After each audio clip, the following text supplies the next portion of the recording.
Honestly, not as much as you probably think. My goal is still to make a 12-player roster. But again, like I'm super thankful that I'm even considered to be on that contract. But again, like the main goal is to be able to come to the 12 spot. Nobody talks about a 1-2 player roster in the abstract, unless they're already mentally packing their bags. Justine Pissou, the Indiana Fever's developmental contract player, just gave the most carefully worded non-answer in recent WNBA memory.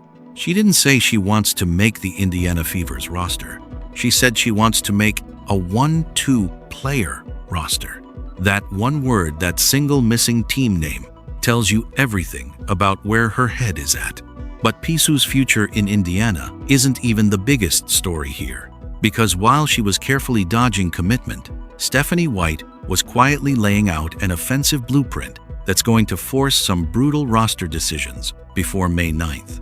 And those decisions? They're going to determine whether the Indiana Fever are actually built to compete with the best teams in the WNBA, or whether they're just hoping Caitlin Clark can carry them through another season. Long team, and they have even longer players that didn't play in that ball game. But when we can space the floor the way that we want, and then we can get rim attacks or cuts to the rim, and then we force collapses, then it's going to open up our sprays even more. We got to maintain that attention to detail in our spacing. Our timing on offense will get a little bit better in our cuts and our screens. And I think you'll see even more rhythm and flow. And hopefully this week we'll continue to take small steps in advancing. Stephanie White didn't hold back. In her recent comments, she laid out exactly how the Indiana Fever plan to operate offensively in 2025. Floor spacing, rim attacks, off hard ball screens, forcing defensive collapses, kicking out to open shooters. Read that list again, because it matters. This is not a system built around post players grinding in the paint. This is not a slow, half-court offense that relies on size and strength. This is a modern, movement-based system that lives and dies by the three-point line.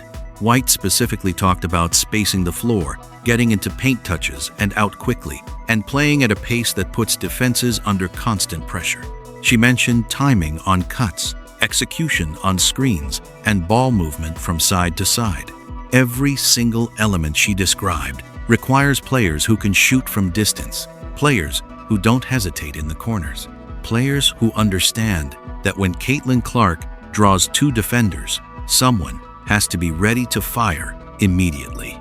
Now here's where it gets interesting. The Fever have length.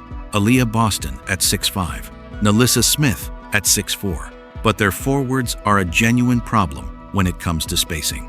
Lexie Hull is 6'1", Damiris Dantas is 6'1". When you're matching up against the New York Liberty, where Brianna Stewart is 6'4", and Jonquel Jones is 6'6", you cannot afford to have players on the floor who can't stretch the defense to the perimeter. You simply cannot. White knows this. Her entire offensive philosophy screams it.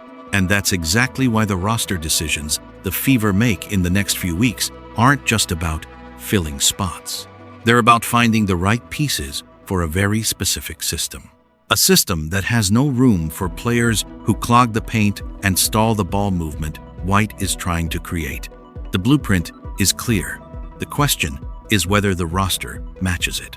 I think her ability, one, to defend on ball and to defend anyone on the floor, but also her ability to push the pace. I think we know that she loves pushing pace, and being able to have Raven in there pushing it the exact same way, I think just going to be really great for our team.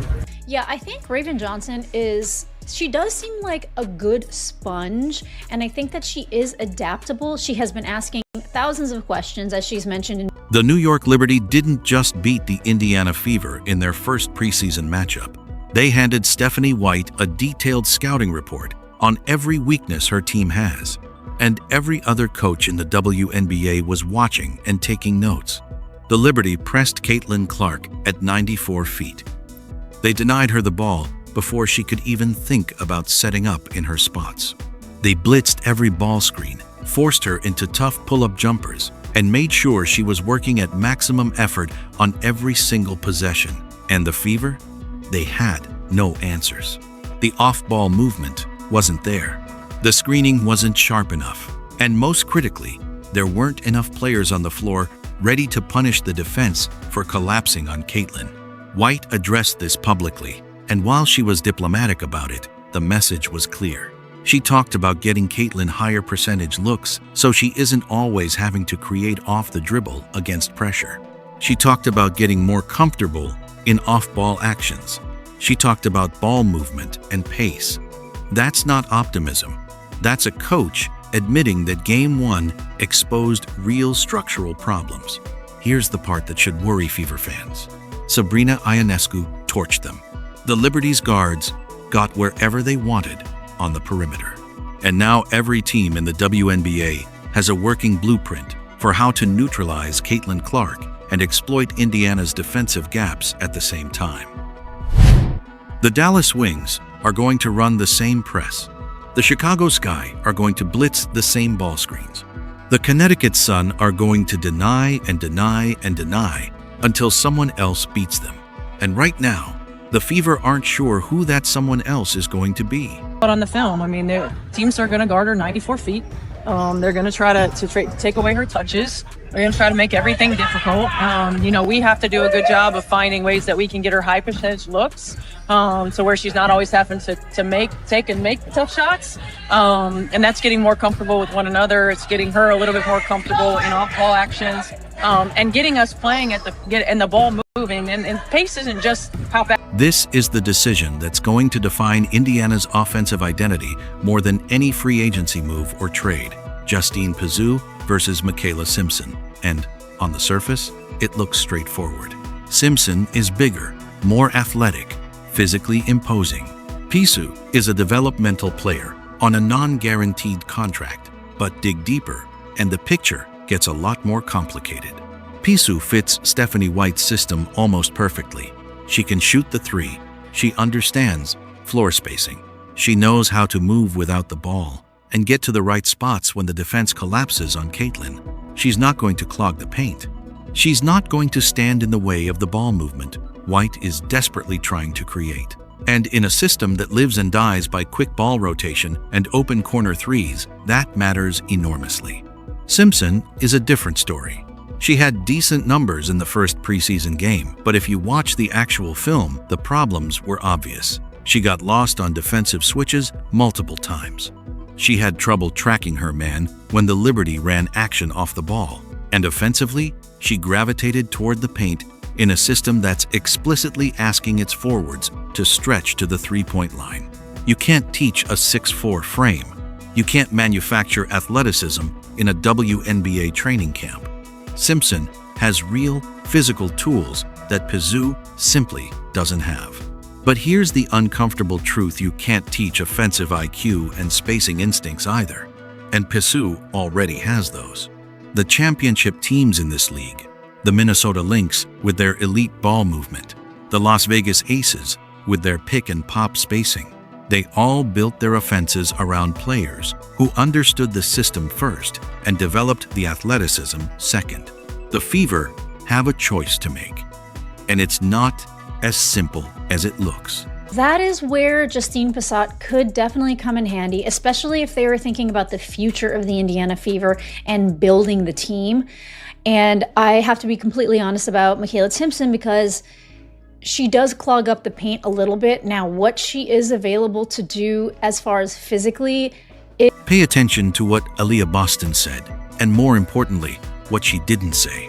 When asked about the Fever's roster and what they need heading into the regular season, Boston talked about Raven Johnson's ability to push pace in transition. She talked about on-ball defense. She talked about having players who can guard anyone on the floor, and she said it with the kind of quiet certainty that tells you she's not just making conversation.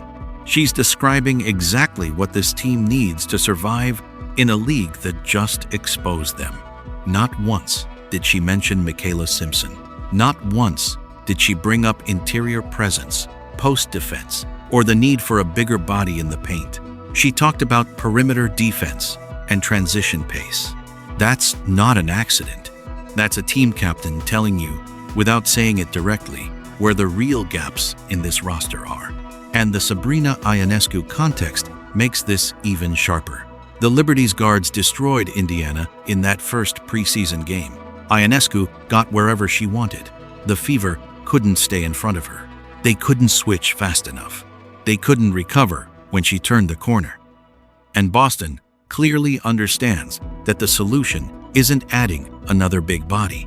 The solution is adding players who are quick enough and smart enough to handle elite guards on the perimeter. Raven Johnson is part of that answer. Her defensive instincts, her ability to pick up full court, her willingness to take on the toughest assignment, that's exactly what White's system needs on the back end. But Johnson can't do it alone. And the fact that Boston is publicly championing that style of player, that kind of defensive versatility, tells you the Fever's front office is hearing the same message loud and clear. Public statement regarding her relationship with AZ Fudge, because a lot of people are thinking that she was drafted to the Dallas Wings because she was dating Paige Bueckers. A lot of people refute this. And when AZ Fudge was asked about this in her introductory press conference, the Dallas Wings shut that question down immediately and said they would only be talking about basketball questions. There's a lot of debate about that because a lot of journalists say for journalistic integrity, this is a subject that does matter. They do play on a team together. Like, what happens? What is the dynamic? What happens if this? What happens if that? I don't think that they are looking at it this way. I think that there is no clarity on whether or not they are dating at this point in time. So Paige Bueckers does speak on it, and she says it will be the last time she speaks on it. Miss you guys. Genuinely hope everyone had a great off season. There is something that I wanted to address, and I only plan on addressing it once. So if we continue to get asked about it, we will refer to this moment in time, or we will use this time to deflect and talk about our teammates. To deflect. Quite frankly, I believe me and AZ's personal relationship is nobody's business but our own. And what we choose to share is completely up to us. But as media members, I understand you guys have a job to do, and you guys have to ask questions about the basketball aspect of it. So that's what I will be addressing today. Me and AZ have always been the most professional. We've always conducted ourselves as such, and we've never let anything that happens off the court carry onto the court. That's what we continue to do. And I'm not entirely sure if this is new to media members, to social media, to new people who are watching the WNBA or women's basketball in general, but me and AZ are not new to this. We've been doing this for a long time. We have countless reps at it. We have a lot of experience with it, so we will continue to use that experience to show up and be professionals, great teammates, great leaders, the hardest workers, and continue to show up and do our job and help the Dallas Wings win basketball games. To add on to that, AZ Fudge was the #1 draft pick because she earned it, and it had nothing to do with me and everything to do with who she is as a human being, who she is as a basketball player, her resilience, her strength, and her career best year at UConn. So AZ is her great individual person, her own great individual person, and she should be celebrated as such. And now that we got that out of the way, I would love to talk basketball. When AZ Fudge went #1 overall in the 2025 WNBA draft to the Dallas Wings, the basketball world should have been celebrating one of the most electric prospects to come out of college basketball in years. Instead, the immediate conversation became about her relationship with Paige Bueckers. Did the Wings draft her because of Paige? Did Paige have influence over the pick? Is this going to create chemistry issues in the locker room? The Wings tried to shut it down at the introductory press conference, refusing to take questions about anything other than basketball. But the speculation didn't stop. It rarely does. So Paige did what smart, established players do. She addressed it once, directly, and made it clear she would never address it again. She said their personal relationship is nobody's business but their own. She acknowledged that media members have a job to do and that basketball questions are fair game. And then she did something genuinely important. She made sure everyone in that room understood that AZ Fudge was the #1 pick because she earned it. Because of her resilience, her strength, and her career best season at UConn, not because of who she's dating. That last part is the real move. Because the worst thing that can happen to a #1 pick, the thing that can quietly poison a career before it even starts, is having people whisper that she didn't deserve it. That she got there because of a connection rather than her own talent. Paige knows that, and she used her platform and her credibility to make sure that narrative never gets any oxygen. That's not just loyalty. That's a player who understands how this league works and refuses to let the story get told the wrong way. Saw it on the film. I mean, the teams are going to guard her 94 feet. They're going to try to take away her touches. They're going to try to make everything difficult. We have to do a good job of finding ways that we can get her high percentage looks, to where she's not always having to take tough shots. And that's getting more comfortable with one another. It's getting her a little bit more comfortable in off-ball actions. And getting us playing and the ball moving. And pace isn't just how fast we run up and down the floor. It's how quickly the ball is moving side to side, into paint touches and out. And the more we look at Justine Pissou and Paige Bueckers side by side, and you're looking at two completely different ends of the WNBA power spectrum. One is an established star with full leverage over her situation. The other is a developmental player with no guaranteed contract and no real security. But they're both doing exactly the same thing, refusing to let anyone else control their story. Pissou's move is subtle. She's not making demands. She's not publicly criticizing the Fever's front office or calling out the coaching staff. She's just carefully, deliberately not committing to Indiana. She's leaving the door open. And in a league where developmental players are often the last to know when they're getting cut, that kind of quiet self-advocacy is actually smart. She's not burning bridges. She's just making sure she's not standing on one when it collapses. Bueckers operates on a completely different level. She has the star power to walk into a press conference and set the terms of the conversation. She can say, "This is the last time I'm addressing this," and the media will actually respect it. She can protect her partner's reputation with a few precise sentences and move on. That's leverage built over years of being exactly who she said she is, a professional, a leader, and the hardest worker in the room. But the underlying principle is the same. In the WNBA, where roster spots are precious, contracts are short, and organizational loyalty has limits, players are learning that the only person who's truly going to advocate for them is themselves. Pissou is doing it quietly. Bueckers is doing it loudly. And both of them are doing it effectively. That shift in player mindset, that willingness to take control, is one of the most important things happening in women's basketball right now. And they have even longer players that didn't play in that ball game. But when we can space the floor the way that we want, and then we can get rim attacks or cuts to the rim, and then we force collapses, then it's going to open up our sprays even more. We got to maintain that attention to detail in our spacing. Our timing on offense will get a little bit better in our cuts and our screen. Lexie Hull is dealing with a hamstring issue heading into the 2025 season, and the Fever are clearly doing everything they can to make sure nobody panics about it.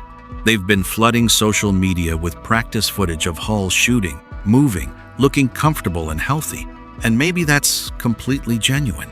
Maybe it's just soreness and she'll be fine by opening night. But hamstring injuries have a way of becoming something more. They linger. They flare up at the worst possible moments, the third game of a back-to-back, the fourth quarter of a playoff elimination game, the exact moment you need your best shooter to be at full speed. And the Fever have seen this movie before. Last season, players came back ahead of schedule and paid for it later. The organization knows how quickly a manageable soft tissue issue can turn into a season-long problem. Here's why Hull's health matters so much beyond just her individual contribution. She is a foundational piece of Stephanie White's offensive system. She's a floor spacer. She's a catch-and-shoot threat. She's the kind of player who makes Caitlin Clark's job dramatically easier because defenders can't cheat off her in the corner. When Hull is healthy and hitting shots, it opens up driving lanes, creates better angles for Boston in the post, and gives the entire offense more room to breathe. If Hull misses time, that pressure transfers to someone else. And suddenly, the question of whether Justine Pissou is ready to contribute meaningful minutes isn't just a roster-building conversation. It becomes an urgent, immediate need, which makes Pissou's vague comments about her future feel even more significant. If Hull's hamstring becomes a real problem, the Fever might need Pissou more than they've let on. Here's what all of this comes down to. The Indiana Fever have a championship window. Caitlin Clark, Aliyah Boston, a coaching staff with a clear offensive vision. The pieces are there. But pieces only work when they fit together the right way. Stephanie White has built a system that demands floor spacing, quick decision-making, and perimeter defense. Every roster decision between now and May 9th either reinforces that system or undermines it. Pissou or Simpson, Hull's hamstring, Raven Johnson's development. These aren't just personnel questions. They're tests of whether the front office actually understands what kind of team they're trying to build. And somewhere in the middle of all of it, a developmental player quietly refused to say the Fever's name when talking about her future. That one detail might be the most honest thing anyone associated with this organization has said all preseason. The window is open. The question is whether they're building the right team to climb through it. Stay locked with my channel, Simply Explained, for more WNBA updates.